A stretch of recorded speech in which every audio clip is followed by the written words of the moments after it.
Goeiemiddag Suid-Afrika, 1400 op hierdie 7de Mei, teen die tyd van hierdie berig wat uitkom vir die Iran-oorlog. Ek is Morne Botha vir Koppel TV, hier vanaf Nashville volgend. So op die oomblik, weet almal is ons besig nog met peace talks, daar's 'n blokkade in die Strait of Hormuz, wat die Iranse ekonomie afsny, en op die oomblik is dit redelik stil daar, behalwe gister het die Amerikaanse vloot en die Amerikaanse lugmag het hulle op 'n Iranse olietanker geskiet, wat probeer het om deur die blokkade te gaan. Hulle het die tanker se radar uitgeskiet, en hy is nou op anker, so hy kan nie deurkom waar hy wou nie. Hy het vir ure die waarskuwings wat na hom toe gestuur is vir onagsaam, en hulle het hom geneutraliseer. So hy is nou op anker daar iewers in die see, en het nog nie by die port uitgekom nie. So gaan die squeeze op hulle ekonomie aan deur die enige skep, containers, olie, enige iets op pad Iran toe af te sny. So hulle het nie kommers nie, hulle het nie 'n inkomste nie.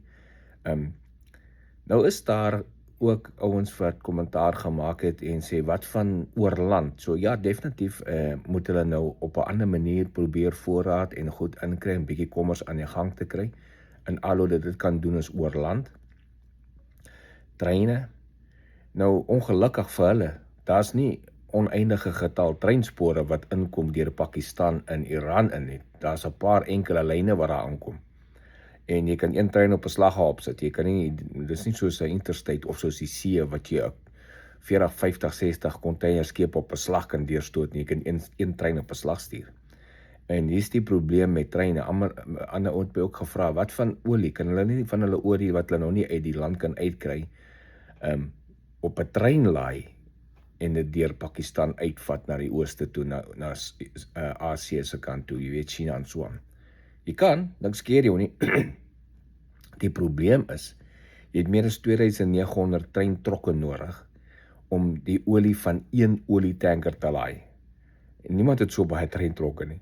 So dis, jy kan nie 2900 olietrokke op een trein sit nie. Dit gaan jou 'n hele klomp, miskien meer as 100 treine nodig het, met elkeen wat 290 trokke, as hulle so swaar, want dit is baie swaar. So dink net daaraan, jy gaan miskien 200 treine nodig hê om een container, een olietanker se olie daar uit te kry. So dis hoekom dit nie oor land gedoen word nie. Dis hoekom olie met olietankers in die see gedoen word, want dit is die maklikste en die vinnigste manier om groot getalle olie by 'n plek uit te kry. So dis net nie begaanbaar nie.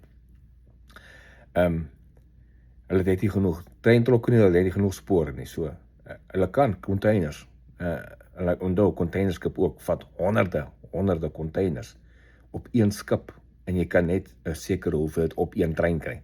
So jy's beperk, jy's ernstig beperk as jy dit met treine wil doen, of trokke oor land. Maar jy kan 'n klein bietjie, 'n trikel van jou normale ekonomie laat vloei so met oorland.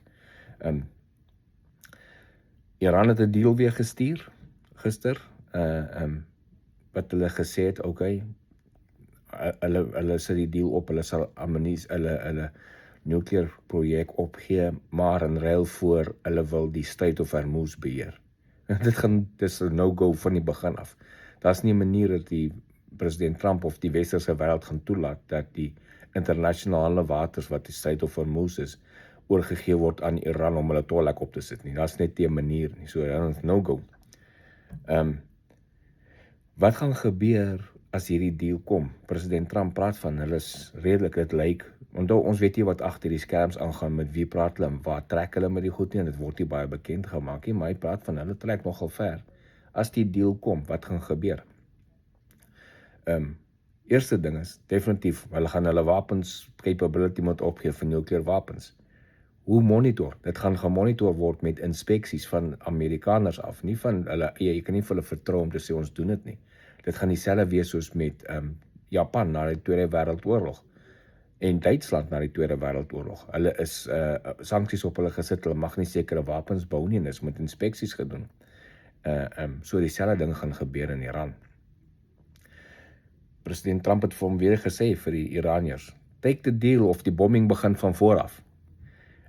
Wat hulle moet sien en besef, die Amerikaanse weermag het nog nie teruggetrek, hulle is nog presies waar hulle was, toe die skietstaking begin het, paar weke terug.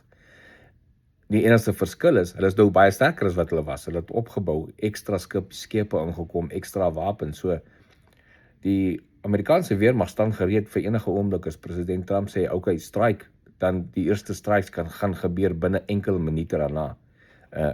So, hulle moet maar net op 'n punt kom. Intussen sien ons die oliepryse is al in die laaste 5 dae afgekom met 14%. Weens hierdie sprake van hoe ver trek die goeders, die markte begin nou bietjie meer rely daarop. Hulle sien daar is nie geskietery en so nie. So die oliepryse het al afgekom. Dit is nog steeds 34% bo dit was voor die begin van die oorlog. Maar as hierdie ding binne die volgende paar dae of 'n week afgehandel kan word, sal ons die olieprys sien afkom redelik vinnig, van alles laat hy stryd heeltemal oopmaak en hy olie begin vloei weer. Die voorspelling is dat die olieprys kan drop nog laer as wat dit was voor die oorlog was, wat dan baie goeie nuus vir die hele wêreld gaan wees. Ek hoop dan net julle in Suid-Afrika se petrolprys kom af tot wat dit was voor die oorlog, of eintlik laer. Maar soos ons weet, dis julle regering werk nie so nie. Hulle gebruik goed soos hierdie om die petrolprys op te stoot, en as die olieprys weer afkom, dan bring dit 'n bietjie af om jou happy te maak, maar hulle bring dit nie af na waar dit was nie. Of nou dieselfde bedrag wat dit was met daai nuwe olieprys nie. So, ongelukkig is daai skelmregering van julle, gaan jou nog steeds besteel. Maak nie saak wat se rigting dit gaan nie. Maar dis dan vir vandag.